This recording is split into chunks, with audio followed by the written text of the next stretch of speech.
आपका स्वागत है आज की इस क्लास में। ईवीएस 500 क्वेश्चंस की सीरीज में वीडियो नंबर 3 रहेगा ये। इसके पहले 2 वीडियो अपलोड हो चुके हैं, अगर आपने नहीं देखा तो उन दोनों वीडियो के लिंक इस वीडियो के नीचे कमेंट बॉक्स में पहले कमेंट में मिल जाएंगे। 500 क्वेश्चंस की सीरीज चला रहे, इसमें से बहुत सारे क्वेश्चंस आपकी परीक्षा में डायरेक्टली पूछे जाएंगे, तो ये सीरीज आप रेगुलर फॉलो करें। क्लास का टाइम हमने आपको बता दिया है, यहाँ पर आप देख पा रहे हैं 4 बजे, 5 बजे, 7:30 बजे और रात्रि के 9 बजे तक क्लासेस आपको मिलेंगी। यहाँ पर फ्री पीडीएफ प्राप्त करने के लिए, डेली करंट अफेयर्स की क्लासेस प्राप्त करने के लिए आप हमारा टेलीग्राम ग्रुप ज्वाइन करें, जिससे जुड़ने का भी लिंक इस वीडियो के नीचे कमेंट बॉक्स में पहले कमेंट में मिल जाएगा। चलिए शुरू करते हैं। क्वेश्चंस लास्ट टाइम में हमने आपको पढ़ाया था, थोड़ी सी मिस्टेक इसमें हुई थी, सुधार कर लीजिएगा।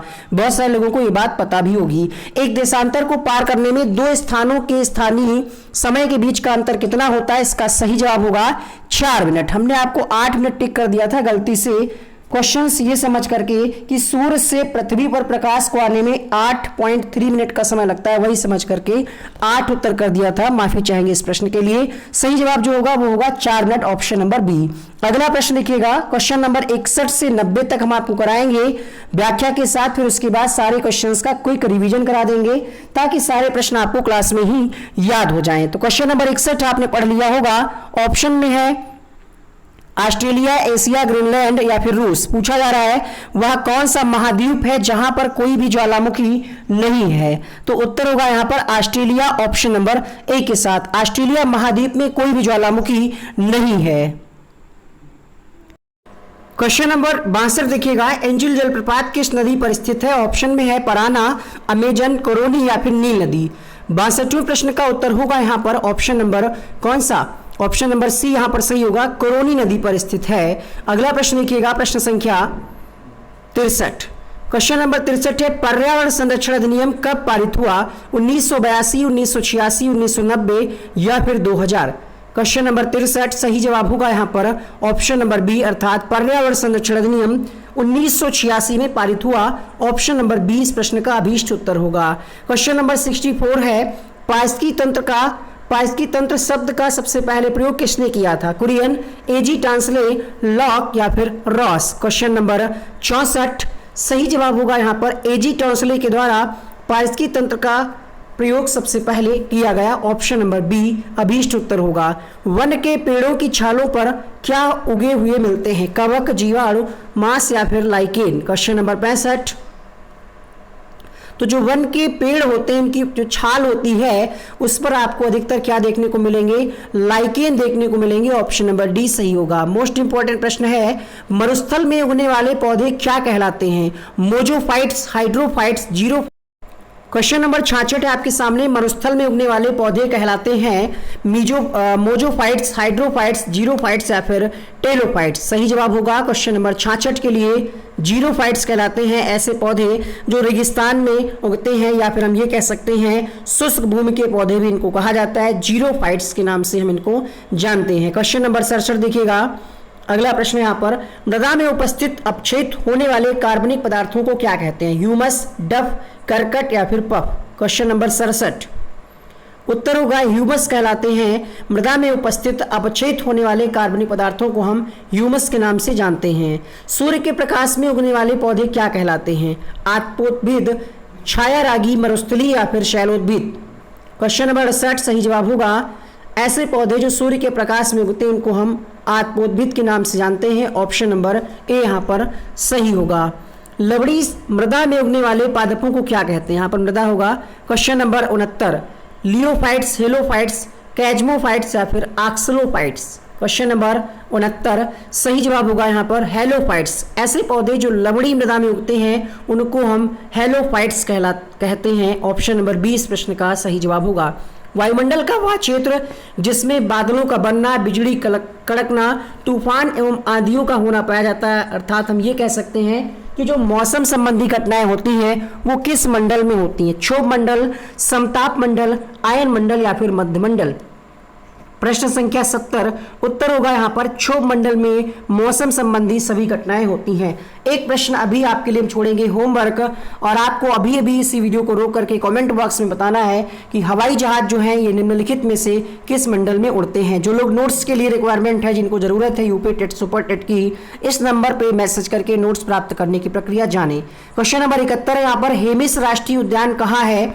जम्मू कश्मीर, मध्य प्रदेश, उत्तर प्रदेश, आंध्र प्रदेश। क्वेश्चन नंबर 71, हेमिस राष्ट्रीय उद्यान जो है ये आपका जम्मू कश्मीर में है। ऑप्शन नंबर ए सही होगा। अगर ऑप्शन में जम्मू कश्मीर ना दिया हो तो हो सकता है लद्दाख दिया हो। अगला प्रश्न देखिएगा, बांदीपुर राष्ट्रीय उद्यान कहाँ है? कर्नाटक, महाराष्ट्र, उत्तर प्रदेश, तमिलनाडु। प्रश्न संख्या 72, बांदीपुर राष्ट्रीय उद्यान कर्नाटक में है, इसलिए इसका ऑप्शन नंबर ए सही होगा। गिरि राष्ट्रीय उद्यान कहाँ है? गुजरात, असम, कर्नाटक, उत्तराखंड। गिरि राष्ट्रीय उद्यान जो है ये आपका गुजरात में है। ऑप्शन नंबर ए इस प्रश्न का सही जवाब होगा। स्मोक सिटी ऑफ इंडिया की उपमा किसे दी गई है? कोलकाता, उत्तर प्रदेश, दिल्ली, असम। देखिए रिकॉर्डेड वीडियो आपको इसलिए दे रहे हैं, इसमें आपका समय बचेगा, कम समय में आप बेहतरीन और अधिक क्वेश्चंस को पढ़ पाएंगे। रिवीजन भी हम आपको करा देंगे। मुश्किल से 15-16 मिनट का वीडियो रहेगा। 30-30 क्वेश्चन के हम आपको कई सारे टेस्ट पेपर दे देंगे। 500 क्वेश्चंस की ये सीरीज आपके लिए लाई जा रही है। क्वेश्चन नंबर 74 का सही जवाब होगा यहाँ पर, कोलकाता को स्मोक सिटी ऑफ इंडिया कहा जाता है। अगला प्रश्न देखिएगा, कोलकाता किस नदी के तट पर बसा हुआ है? ऐसे भी प्रश्न पूछा जा सकता है। तो कोलकाता हुगली नदी के पूर्वी किनारे पर बांग्लादेश की सीमा से 80 किलोमीटर दूर बसा हुआ है। यह बंगाल की खाड़ी के शीर्ष तट से 180 किलोमीटर दूर स्थित है। डॉप्सन इकाई का उपयोग किया जाता है किसके उपयोग के लिए, मतलब किसको मापने में डॉप्सन इकाई का हम उपयोग करते हैं, यह आपको इस प्रश्न में बताना है। क्वेश्चन नंबर 75 है आपके सामने और इसका सही जवाब होगा, ओजोन परत की मोटाई को मापने में डॉप्सन इकाई का प्रयोग किया जाता है। अगला प्रश्न देखिएगा, क्वेश्चन नंबर 76। वीडियो को लाइक नहीं किया आपने, भूल जाते हैं लाइक करना, जल्दी से लाइक का बटन दबाइएगा, इससे मोटिवेशन मिलता है और अच्छा लगता है आपके कमेंट्स को पढ़ करके, इसलिए कमेंट भी जरूर करिएगा ये वीडियो आपको कैसा लगा। क्वेश्चन नंबर 76 यहाँ पर, किस देश में सर्वाधिक अम्लीय वर्षा होती? चाइना, अमेरिका, नॉर्वे या फिर रूस। क्वेश्चन नंबर 76, तो सबसे ज्यादा जो है अम्लीय वर्षा नॉर्वे में होती है, इसलिए इसका ऑप्शन नंबर सी सही होगा। रक्त कैंसर किस औद्योगिक रसायन से होता है? इनकम्प्लीट क्वेश्चन है ये, इसमें कुछ टाइपिंग मिस्टेक हुई है। चलिए क्वेश्चन नंबर 78 देखिएगा, ओजोन दिवस कब होता है? प्रश्न संख्या 78, 5 जून, 16 सितंबर, 14 सितंबर, 20 जनवरी। प्रश्न संख्या 78, 16 सितंबर को मनाया जाता है विश्व ओजोन दिवस। ऑप्शन नंबर बी सही जवाब होगा। मृदा प्रदूषण का सबसे महत्वपूर्ण कारक हो सकता है कांच, प्लास्टिक, अपमार्जक या फिर कार्बन डाइऑक्साइड। प्रश्न संख्या 79 उत्तर होगा यहाँ पर प्लास्टिक सबसे ज्यादा, क्योंकि इसको हम रिसाइकिल नहीं कर सकते है ना, जहाँ पे प्लास्टिक पड़ा हुआ है पड़ा रहेगा, उसको हम बदलाव नहीं कर सकते। मृदा प्रदूषण में सबसे देखा होगा आपने पॉलीथीन जो है ना, इसीलिए पॉलीथीन पे रोक सरकार लगाती है। अगला प्रश्न देखिएगा, लाइकेन सबसे अच्छे सूचक किसके हैं? वायु प्रदूषण के, जल प्रदूषण के, या फिर ऑप्शन में है ध्वनि या फिर मृदा प्रदूषण। प्रश्न संख्या 80,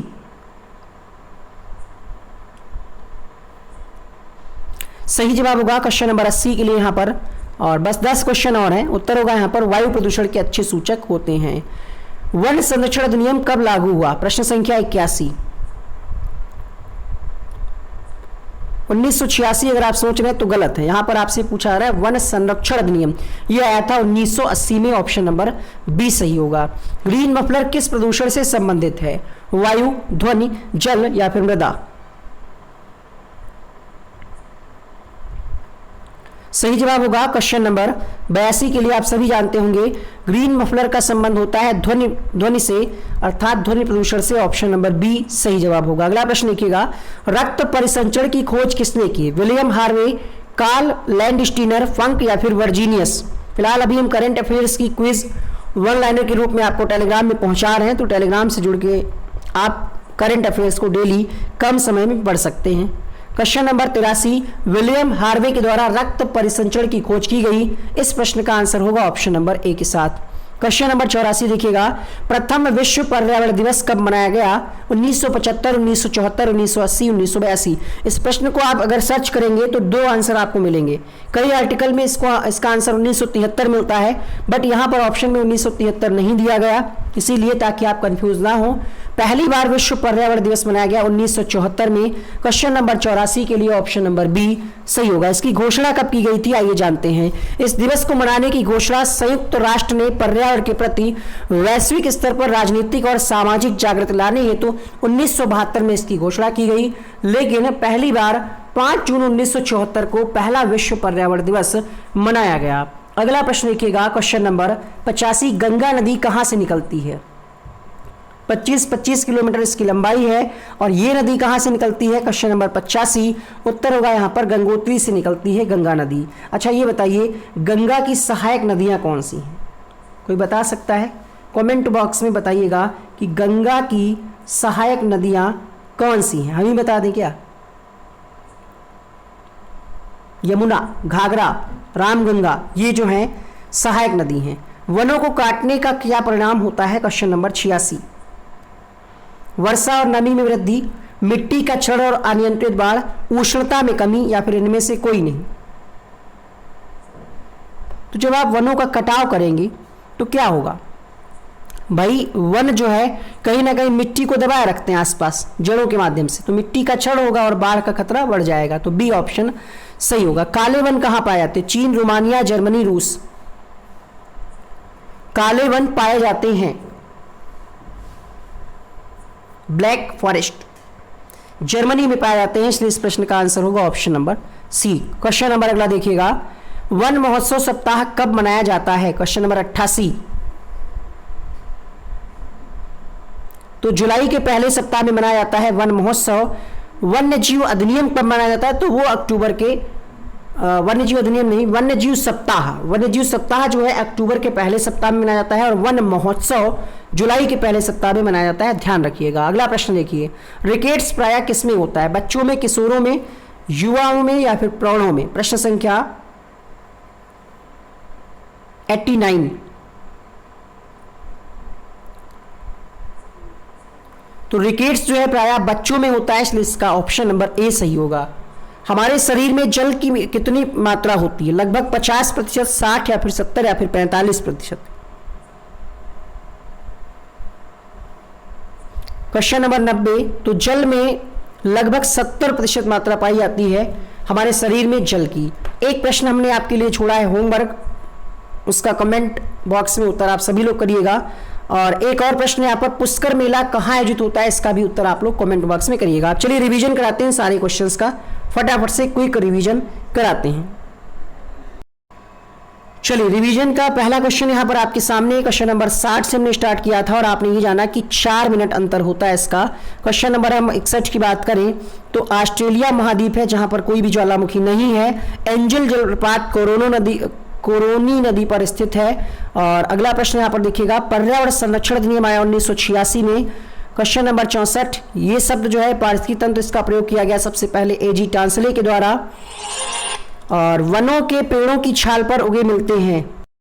क्वेश्चन नंबर 65 आपके सामने, सही जवाब होगा यहाँ पर वन के पेड़ों की छाल पर उगे क्या मिलते हैं, ये आपसे पूछा जा रहा था और इसका उत्तर होगा यहाँ पर लाइकेन। ऑप्शन नंबर डी इस प्रश्न का सही जवाब होगा। मरुस्थल में उगने वाले पौधे क्या कहलाते हैं? क्वेश्चन नंबर 66, तो इनको जीरोफाइट्स के नाम से हम जानते हैं। मृदा में उपस्थित अपक्षयित होने वाले कार्बनिक पदार्थ को हम ह्यूमस कहते हैं। ऑप्शन नंबर ए सही होगा। सूर्य के प्रकाश में उगने वाले पौधे क्या कहलाते हैं? तो इनको हम आत्पोद्भिद कहते हैं। ऑप्शन नंबर ए सही होगा। अगला प्रश्न देखिएगा, लवड़ी मृदा में उगने वाले पौधों को हम क्या कहते हैं? क्वेश्चन नंबर 69 सही जवाब होगा हेलोफाइट्स। सारे क्वेश्चंस आपको याद हो जाएंगे इस तरीके से अगर आप पढ़ेंगे। क्वेश्चन नंबर 70 उत्तर होगा यहाँ पर क्या? क्षोभ मंडल। अगला प्रश्न देखिएगा, हेमिस राष्ट्रीय उद्यान कहाँ है? तो ये आपका जम्मू कश्मीर में है। बांदीपुर राष्ट्रीय उद्यान आपका कर्नाटक में है। गिरी राष्ट्रीय उद्यान आपका गुजरात में है। Smoke city of India Kolkata को कहा जाता है। पश्चिम बंगाल की राजधानी ही कोलकाता हुगली नदी के तट पर स्थित है। ओजोन परत की मोटाई हम डॉप्सन से मापते हैं। सबसे ज्यादा अम्लीय वर्षा कहाँ होती है? क्वेश्चन नंबर 76 उत्तर होगा यहाँ पर नॉर्वे में। अगला प्रश्न लिखिएगा, रक्त कैंसर किस औद्योगिक, ये हमने बताया यहाँ पर कुछ टाइपिंग मिस्टेक थी ऑप्शंस में तो इसको नहीं कराया है। ओजोन दिवस मनाया जाता है 16 सितंबर को। मृदा प्रदूषण का सबसे महत्वपूर्ण कारक क्या होता है? क्वेश्चन नंबर 79 उत्तर होगा यहाँ पर प्लास्टिक। लाइकेन सबसे अच्छे सूचक किसके होते हैं? क्वेश्चन नंबर 80 उत्तर होगा यहाँ पर वायु प्रदूषण के। वन संरक्षण अधिनियम कब लागू हुआ? प्रश्न संख्या 81, 1980 में। अगला प्रश्न देखिए, ग्रीन मफलर का संबंध किससे? ध्वनि प्रदूषण से है। क्वेश्चन नंबर 83, रक्त परिसंचरण की खोज विलियम हार्वे के द्वारा की गई। अगला प्रश्न देखिएगा, 1974 में विश्व पर्यावरण दिवस सबसे पहली बार मनाया गया। गंगा नदी गंगोत्री से निकलती है। वनों को अगर आप काटेंगे तो मिट्टी का क्षरण होगा और अनियंत्रित बाढ़ के खतरे बढ़ जाएंगे। काले वन कहाँ पाए जाते हैं? जर्मनी में पाए जाते हैं। 87 का ऑप्शन नंबर सी सही होगा। वन महोत्सव मनाया जाता है 1 जुलाई के पहले सप्ताह में। रिकेट्स प्रायः बच्चों में होता है, ए ऑप्शन सही होगा। शरीर में हमारे लगभग 70% जल होता है। और पुष्कर मेला कहाँ होता है? कमेंट बॉक्स में लिखिएगा। यहाँ पर गणित की क्लास का लिंक बन करके आ रहा है और ईवीएस का जो इसका पार्ट 1 है और पार्ट 2 है, दोनों के लिंक बन करके आ रहे हैं, आप क्लिक करके अवश्य देखें। तो मिलते हैं अगले वीडियो में। थैंक यू सो मच इस वीडियो को देखने के लिए। चैनल पर पहली बार आए थे सब्सक्राइब करके बेल आइकन को जरूर ऑन कीजिएगा।